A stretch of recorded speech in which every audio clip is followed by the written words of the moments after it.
नमस्कार दोस्तों, आप लोग का एक बार फिर से स्वागत है हमारे इस चैनल अर्बन स्टडी लाइफ में। दोस्तों, आज का मेरा video 10th model paper set 1 के बारे में डिस्कस करेंगे, जो फिजिक्स और केमिस्ट्री का काफ़ी इंपॉर्टेंट क्वेश्चन लेकर आया हूं।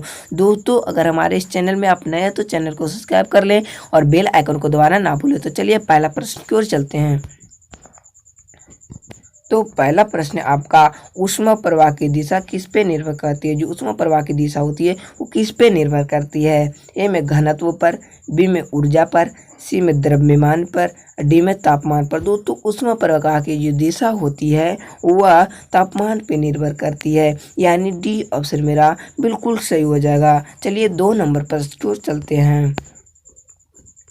तो 2 में आपका तापमान की एसआई मात्रक होता है। जो तापमान की एसआई मात्रक होता है वो क्या है। ए में केल्विन, बी में जूल, सी में सेल्सियस, डी में फ़ारेनहाइट। तो दोस्तों, तापमान की जो एसआई मात्रक होता है वो केल्विन होता है, यानी ये ऑप्शन मेरा बिल्कुल सही हो जाएगा। तो तापमान की एसआई मात्रक क्या है, तो केल्विन है। चलिए 3 नंबर प्रश्न की ओर चलते हैं।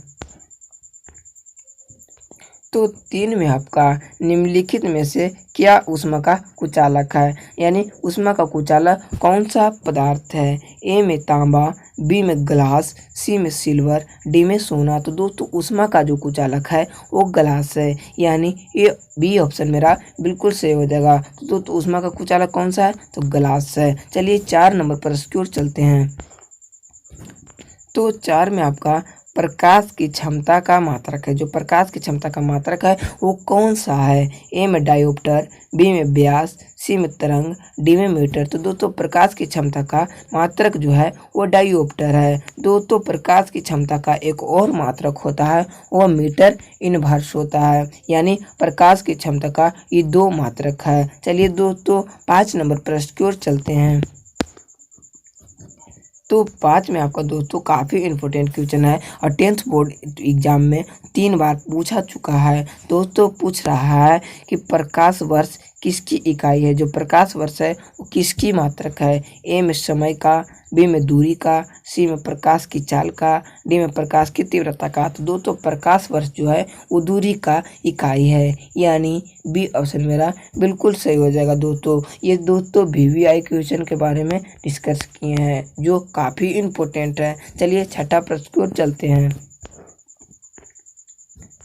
तो 6 में आपका प्रकाश तरंगे हैं। जो प्रकाश तरंगे हैं वो कौन सा तरंगे हैं। ए में वैद्युत तरंगे, बी में चुंबकीय तरंगे, सी में विद्युत चुंबकीय तरंगे, डी में स्थिर विद्युत चुंबकीय तरंगे। दोस्तों, प्रकाश तरंगे जो हैं वो एक प्रकार का विद्युत चुंबकीय तरंगे हैं, यानी सी ऑप्शन मेरा बिल्कुल सही हो जाएगा। तो प्रकाश तरंगे किस प्रकार का तरंगे है, तो एक प्रकार का विद्युत चुंबकीय तरंगे हैं, यानी सी ऑप्शन मेरा बिल्कुल सही हो जाएगा। चलिए 7 नंबर प्रश्न की ओर चलते हैं।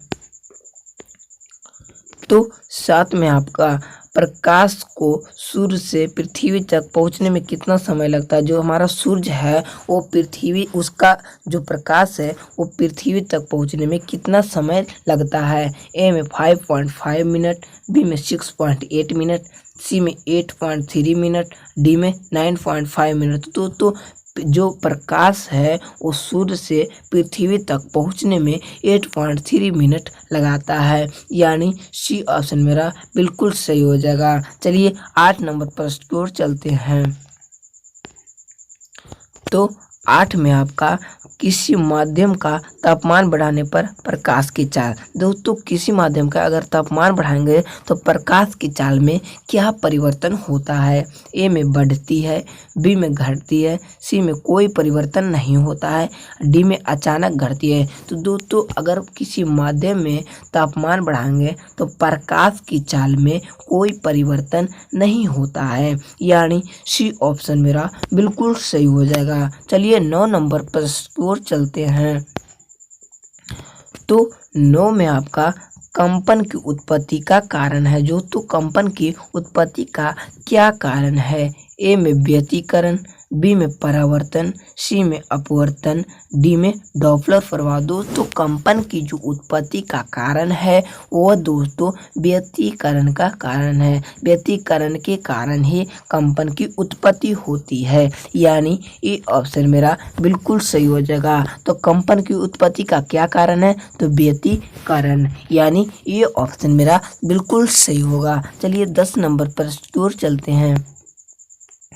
तो 10 में आपका ध्वनि की उच्चता किस पर निर्भर करती है? जो ध्वनि की उच्चता होती है वो किस पे निर्भर करती है? ए में वेग पर, बी में आयाम पर, सी में आवृत्ति पर, डी में तरंग दैर्घ्य पर। तो दोस्तों ध्वनि की जो उच्चता होती है वो आयाम पे निर्भर करती है, यानी बी ऑप्शन मेरा बिल्कुल सही हो जाएगा। चलिए दोस्तों 11 नंबर प्रश्न की ओर चलते हैं। तो 11 में आपका प्रस्रव ध्वनि को कौन सुनता है? जो प्रस्रव ध्वनि होता है उसको कौन सुन लेता है? ए में चूहा, बी में बिल्ली, सी में गिलहरी, डी में चमगादड़। तो प्रस्रव जो ध्वनि होती है उसको चमगादड़ ही सुन पाता है, यानी दोस्तों प्रस्रव जो तरंग है वो काफ़ी ही कम मात्रा में निकलती है, जो पर चमगादड़ ही सुन पाता है, यानी डी ऑप्शन मेरा बिल्कुल ही सही हो जाएगा। चलिए 12 नंबर पर स्कोर चलते हैं।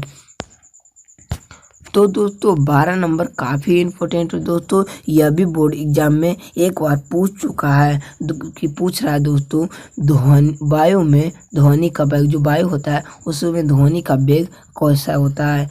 ए में तापमान बढ़ने के साथ घटता है, बी में तापमान बढ़ने के साथ बढ़ता है, सी में तापमान पर निर्भर नहीं करता है, डी में तापमान घटने के साथ घटता है। दोस्तों वायु में जो ध्वनि का वेग है वो तापमान घटने के साथ ही घटता है, यानी डी ऑप्शन मेरा बिल्कुल सही हो जाएगा। तो वायु में ध्वनि का वेग तापमान घटने के साथ घटता है। चलिए 13 नंबर पर की ओर चलते हैं। तो 13 में आपका आवृत्ति का मात्रक होता है। जो आवृत्ति का मात्रक है वो कौन सा है? ए में डेसिबल, बी में वाट, सी में हर्ट्ज, डी में न्यूटन। तो दोस्तों आवृत्ति का जो मात्रक है वो हर्ट्ज मात्रक है, यानी सी ऑप्शन मेरा बिल्कुल सही हो जाएगा। तो आवृत्ति का मात्रक कौन सा है? तो हर्ट्ज। चलिए 14 नंबर पर स्कोर चलते हैं। तो दोस्तों 14 में आपका प्रतिध्वनि सुनाई देने के लिए न्यूनतम दूरी होती है। जो प्रतिध्वनि सुनाई देने के लिए न्यूनतम दूरी क्या होनी चाहिए? ए में 20 मीटर, बी में 17 मीटर, सी में 13 मीटर, डी में 10 मीटर। दोस्तों प्रतिध्वनि सुनाई देने के लिए न्यूनतम दूरी जो होती है वो 17 मीटर होती है, यानी बी ऑप्शन मेरा बिल्कुल सही हो जाएगा। दोस्तों अगर कोई मनुष्य 17 मीटर की दूरी होती है तो उसको प्रतिध्वनि सुनाई दे देगी, यानी 17 मीटर ही मेरा आंसर हो जाएगा। चलिए 15 नंबर पर स्कोर चलते हैं।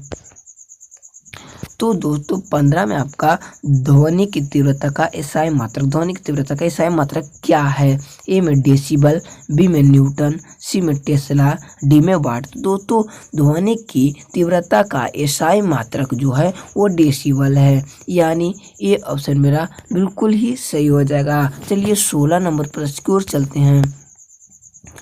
तो 16 में आपका वेग समय ग्राफ किसको निरूपित करता है? जो वेग समय ग्राफ होता है वो किसको निरूपित करता है? ए में गति को, बी में विस्थापन को, सी में त्वरण को, डी में दूरी को। तो दोस्तों वेग समय जो ग्राफ है वह त्वरण को निरूपित करता है, यानी एक्सीलरेशन को निरूपित करता है, यानी सी ऑप्शन मेरा बिल्कुल सही हो जाएगा। वेग समय ग्राफ किसको निरूपित करता है? तो त्वरण को निरूपित करता है। चलिए 17 नंबर पर स्कोर चलते हैं।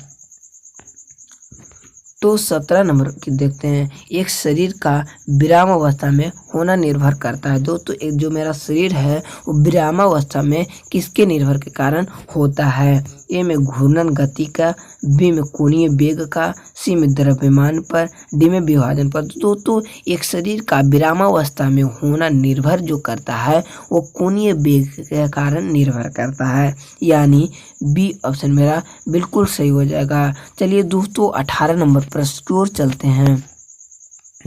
तो 18 नंबर क्वेश्चन काफ़ी इम्पोर्टेंट है दोस्तों। A4 टेक्निक एग्जाम 2017-2009 में पूछा गया है और बोर्ड एग्जाम में भी पूछा गया है दोस्तों। संवेग परिवर्तन की दर किसके समान? दोस्तों संवेग परिवर्तन की दर किसके समान है?